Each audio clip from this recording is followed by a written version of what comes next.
గురుగారు, దశమహావిద్యలలో 7వ రూపం ధూమావతి అమ్మవారు. ఆ, ధూమావతి అమ్మవారి యొక్క ఉపాసన ఏ విధంగా ఉండాలి? అలాగే విశిష్టతను చెప్పండి.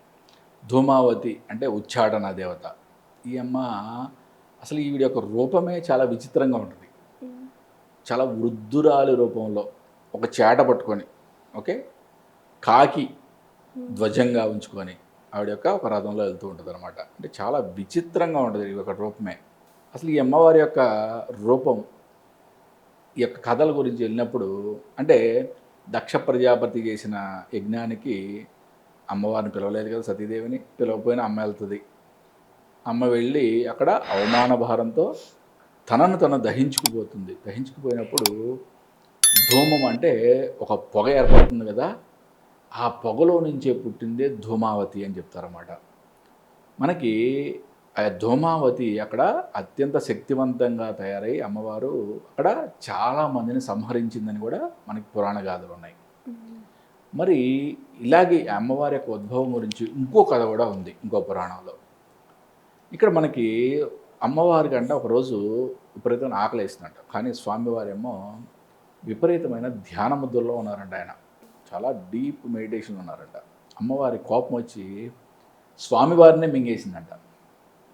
ఓకే, స్వామివారిని మింగేస్తే స్వామి చెప్పాడంట, నీ ఆకలితో నీ భర్తనే మింగేసావు కదా, నువ్వు విధవరాలివయ్యి, ఓకే, ధూమావతి అనే పేరుతో నువ్వు వర్ధిల్లుతావు అని చెప్పి అమ్మవారికి ఆయన చెప్పాడంట. అంటే ఇది ఒక డిఫరెంట్ స్టోరీగా ఉన్నా కానీ దీని యొక్క గూఢార్థం డిఫరెంట్గా ఉంటుంది. మనం దాని గురించి ఒక నెక్స్ట్ ఎపిసోడ్లో చాలా క్లియర్గా మాట్లాడుకుందాం. ఓకే, మనం ఈ ధూమావతి అమ్మవారు ఉచ్చాటన దేవత అని చెప్పుకున్నాం కదా. అమ్మవారిని ఎవరైతే ఉపాసిస్తారో వారికి కష్టాలని తీసిపడేస్తుంది. అంటే ఏదైనా సరే ఆవిడ ఉచ్చాటన దేవత. ఉచ్చాటన ఆవిడ పేరే ఉచ్చాటన దేవత, అంటే తీసి పడేయడం ఆవిడ పని. అనారోగ్యం తీసిపడేస్తుంది, కష్టాలు తీసిపడేస్తుంది. ఏదైనా సరే నీకు ఈది బాధలు ఏదైనా సరే, బాధలైనా ఏదైనా కష్టాలను తీసి అవతల పడేయడమే ఆవిడ యొక్క ప్రథమ కర్తవ్యంగా చెప్పుకోవచ్చు. ధూమావతి యొక్క ఉపాసన, అమ్మవారి యొక్క ఆరాధన చేస్తే ఎటువంటి అనారోగ్యమైనా తొలగిపోతుందని చెప్తారన్నమాట. దదీచి మహర్షి పిప్పలాదుడు మొదటగా ఈ తల్లిని దర్శించి శ్రీ మహావిద్య గురించి చెప్పారంట. కాళి యొక్క వృద్ధ రూపమే ధూమావతి, అందుకే ఈమెని వృద్ధ కాళి అని కూడా పిలుస్తారు. ఈ ధూమావతిని వరాహ రూపంలో కొందరు ఉపాసిస్తారు. ఆమె పేరే ధూమ్రవారాహి. ధూమావతిని చెడును వదిలించాలి అని కోరాలంట. ఏదైనా సరే ఈ అమ్మవారిని కొలిసేటప్పుడు, అమ్మవారి దగ్గర కోరుకునేటప్పుడు నాకు అది కావాలి ఇది కావాలని కాదు, ఓకే, ఎటువంటి చెడులు ఉన్నాయో ఇవన్నీ తీసి పడేయని కోరాలంట. అది వదిలించేయి, ఈ అనారోగ్యాన్ని వదిలించేసేయి, ఓకే, నాకున్న ఈతి బాధను తొలగించేసేయి, అలా కోరుకోవాలంట అమ్మవారిని. జాతకంలో ఎటువంటి కేతు సంబంధిత గ్రహదోషాలు ఉన్నా, దానికి సంబంధించిన ఎటువంటి బాధలు ఉన్నా కూడా ధూమావతి ఉపాసన చేయడం, ధూమావతి ఆరాధన చేయడం అత్యంత శక్తివంతమైనదని మనకి తంత్రశాస్త్రం చెబుతుందమ్మా. గురుగారు, ఇప్పుడు మనం ఆల్రెడీ ఇదివరకు మాట్లాడుకున్నాము. దశ మహావిద్యలు అంటే ఇప్పుడు కామాఖ్యాదేవి అమ్మవారి ఆలయంలో పూజలు అంటే అది సాధారణమైన విషయం కాదు, ఎంతో ఖర్చుతో కూడుకున్న విషయం.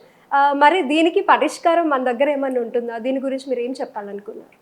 కామాఖ్య అంటే మనకి ఇక్కడ తంత్రశాస్త్రంలో అమ్మవారి ఒక ఉపాసన అనేది చాలా ప్రముఖంగా చెప్పబడింది కామాఖ్య మందిరంలో.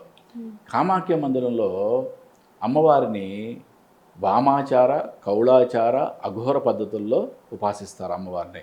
కాబట్టి ఏంటంటే ఇక్కడ ఈ ఆచారంలో పద్ధతుల్లో అమ్మవారిని పూజించడం చాలా ఖర్చుతో కూడుకున్న వ్యవహారం.